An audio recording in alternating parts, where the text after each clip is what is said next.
홍준표 후보가 바른정당의 정병국 전 대표 자서전에 의하면 바른정당 출범 초기에 합류 의사를 타진한 적이 있다. 이래서 공방이 있어요. 근데 홍준표 후보는 물론 부인하고 있는데 그럴 법하다고 보십니까? 예, 뭐 홍준표가 실제 어떻게 했는지는 다른 사람들이 알기는 어렵고요. 그렇죠. 관련되고 접촉한 분들은 아시겠죠. 근데 당시에 보면은 반기문 후보가 완전히 이 내려놓기 전에 상황 이럴 그렇죠. 때 보면은 상당수의 제가 직접 확인한 것도 상당수의 국회의원 그다음에 자유한국당 국회의원들 그다음에 심지어는 기초자치단체장 그다음에 시의원 도의원 이런 분들이 떠날 준비를 갖다가 일진, 이진, 삼진 이러면서 떠날 준비를 이삿짐 거의 다 꾸린 상태였어요. 특히 뭐 충남 지역을 베이스로 하는 국회의원들은 반기문 총장이 바른정당에 합류하기만 한다면 우리도 합류하겠다 하고 번호표 뽑아서 기다리고 있었죠. 그러니 경남 지역 같은 경우도 제가 경남 창원이니까 제가 직접 들은 얘기들이 많습니다. 당사자들로부터. 예. 순번 기다리고 있다고. 예. 뭐 그렇기 때문에 홍 지사 같은 경우에도 그런 여러 가지 고려를 타진을 했을 수도 있다. 다만 진짜 했는지 안 했는지는 이제 관계자들이 이제 더 얘기를 해봐야 알겠죠. 정병국 전 대표의 평상시에 이제 품성이라든가 겪어본 바에 의하면 자서전에 이거를 소위 뻥을 칠 분입니까? 글쎄요. 제가 볼 때는 책에다가 그냥 지나가는 말도 아니고 책에다가 기록에 남는 거짓말을 할 분으로 보이지는 않습니다.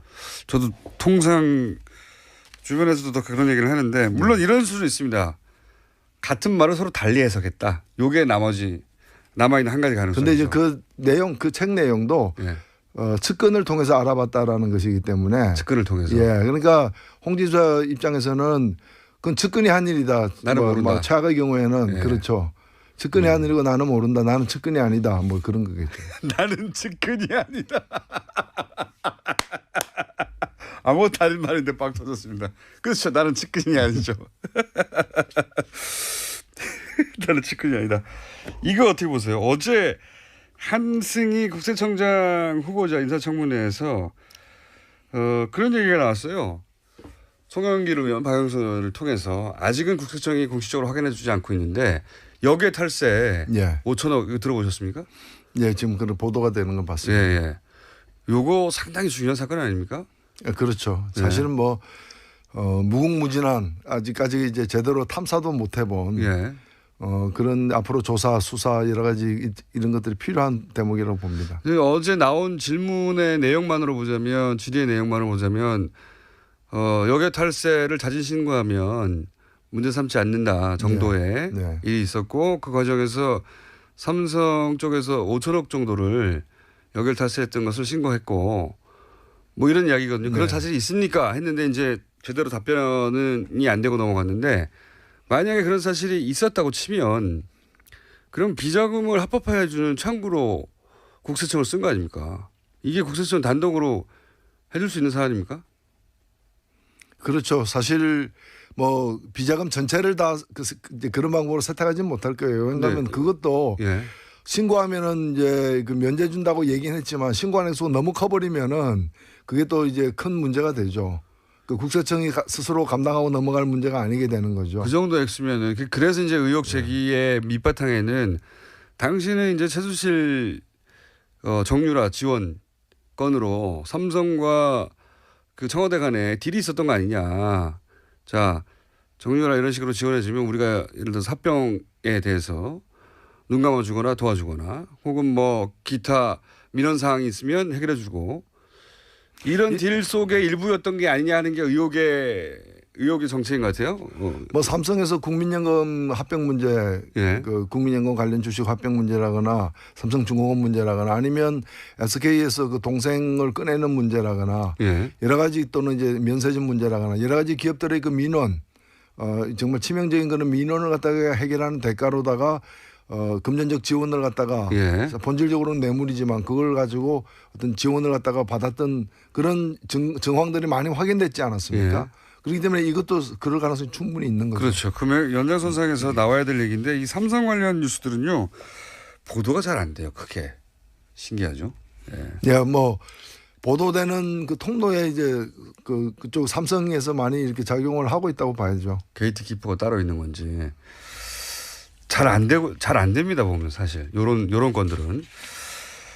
자, 영장 기각 문제는 어떻게 생각하십니까? 정유라 씨가 영장이 2번째 기각됐지 않습니까?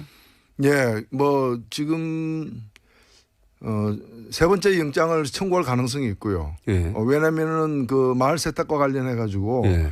이 정유라 씨가 말을 좀 바꿨거든요.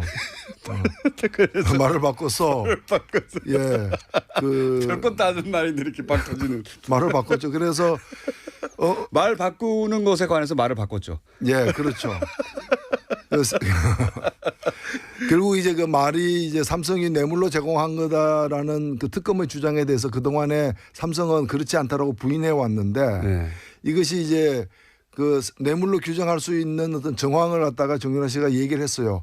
어머니가 이제 한 일이다. 네. 그러니까 최순실이 작용을 해가지고 그 이미 그 삼성이 이제 준 말, 뇌물로 준 말의 이름들이 드러나니까 그 말을 다시 가져가는 방식으로 하고 전혀 딴 데서 딴 말이 오는 그렇죠. 식으로 했지만 그 블라디미르 등 말 2마리가 결국에는 삼성 거였다라는 그 정황에 대해서 새로운 진술을 했고 새로운 진술에 대해서 정유라 씨의 변호인은 저거는 정유라 씨가 자기 의뢰인이 말 잘못한 거다. 또 이렇게 덮어버리려고 지금 하고 있는 상황이기 때문에 지금 현재 이제 계속 영장이 청구되는 부분은 뭔가 하면은 뇌물을 주고 받았고 여기에 그 공모를 한 그 과정에 공모한 당사자가 정유라다. 그래서 구속돼야 된다. 이 논리거든요. 이 논리를 좀 보강하는 정황 내지 증거가 나오고 있는 상황이기 때문에 다시 검찰 측에서 3차 영장을 청구할 가능성도 있다 이렇게 보여집니다. 근데 삼성 관련은 잘 영장이 안 떨어져 가지고요. 그렇죠. 과거도 보면 뭐 지금 뭐 증인들도 나와가지고 자기가 다 사인까지 했던 자기 진술서를 갖다가 그 조사받은 적이 있느냐에 대해서도 말을 안 하고 있잖아요. 그러니까 이 진술을 희한한 증인들이에요. 이 진술을 본인이 하셨습니까? 사인한 건데 거기에 대해서도 침묵이에요. 예, 그러니까 그러면 이 피고 증인은 몇 년 몇월 며칠 태어났습니까도 얘기 안 하는 거예요. 자기가 태어난 사실도 인정 안 하는 거예요. 그런 거와 똑같은 거예요. 존재를 인정하지 않는 거예요. 그 법원 사법부에 증언하러 나오긴 나와요. 나와서 이렇게 완벽한 침묵으로 일관하는 건 본 적이 없거든요. 더군다나 재벌 사건도 많은데 나오면 뭘 말합니다. 뭐라도 아니다 기다. 근데 이 경우는 나오긴 나오는데 말을 안 해요. 아무 말도. 삼성은 사법부도 두려워하지 않는 거예요. 사실은. 그렇죠. 예. 뭐 법 위에 있으니까. 이런 거는 전례가 없는 경우입니다. 진짜로. 처음 있는 경우야. 이게 그래서 언론에서 비난이 쏟아져야 되거든요. 예. 삼성 관련은 언론 보도가 그렇게 많지가 않습니다. 이런 거. 뭐 광고 돈줄을 쥐고 있으니까 언론도 참 안타깝게 영향받는 경우들이 있는 것 같아요. 그런 추정을 할 수밖에 없는 게 이건 전례가 없는 일이고 그 자체로 법정을 모독하는 거라고 공격할 수 있거든요. 충분히. 예. 자기가 쓴 것도 이거 본인이 쓴 거 맞습니까? 검찰에 물어봐도 사실 인정을 한 다음에 그 다음에 증언할 때 침묵해도 되잖아요. 혹은 뭐 거부하거나. 그러니까 아무것도 대답을 안 해요. 예, 아무것도. 증인은 지금 법정에 나와 있으니까 얘기해도 아무 말 안 하는. 증인은 증인입니까? 이거 물어봐도 아무것도 대답을 안 하는 겁니다. 지금 침묵. 그래서 이제 증인들을 더 이상 부를 필요가 없다고.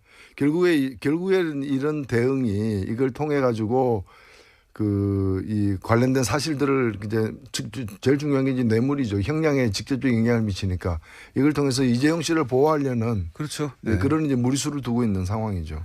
욕을 먹든 어쨌든 법정을 모독하는 것도 다 상관없는 거예요. 그냥 이재용 부회장만 보호할 수 있으면 그런 상황이 벌어지고 있고 그거를 모든 언론이 질타해야 되는데 우리만 질타하고 있습니다 지금. 여기서만. 뉴스 공장의 존재 가치죠. 한 가지만 더 여쭤보고 어제 JTBC에서 김경준 씨 인터뷰를 보도를 했습니다. 예. 이 사안은 지난 10여 년 이상 묻혀있던 사안인데 묻혀있었지만 사람들은 다들 기억하는 사안이죠. 이 사건을 앞으로 어떻게 보십니까? 예. 저는 이제 박근혜 전 대통령이 이제 탄핵을 당했기 때문에 이제 다음 순서는 이명박 전 대통령이라고 생각됩니다. 오히려 박근혜 정권에서 이명박 대통령 시절에 있었던 여러 비리나 문제들에 대해서 이 당시 박 정권이 나서서 그걸 갖다가 은폐하는데 여러 기여를 했다고 저는 보여졌기 때문에 그 당시에 있었던 여러 그 비리 의혹들 또 주요 정책의 어떤 그 문제점 이런 부분과 관련해 가지고는 진상 규명이라거나 또는 이제 진실에 대한 어떤 조사가 필요하다고 봅니다. 이제 그 첫 출발이 김경준 씨 입을 통해서 시작된 것 같아요. 네. 네. 그게 JTBC가 한 번 보도하고 말 것 같지는 않고요. 네. 앞으로 이어질 것 같고 요 분야는 대표님도 전문 분야 아닙니까? 자, 앞으로 제가 보기에는 이명박 전 대통령에 대한 얘기가 나올 수밖에 없는데 노회찬 원내대표가 크게 활약이 기대되는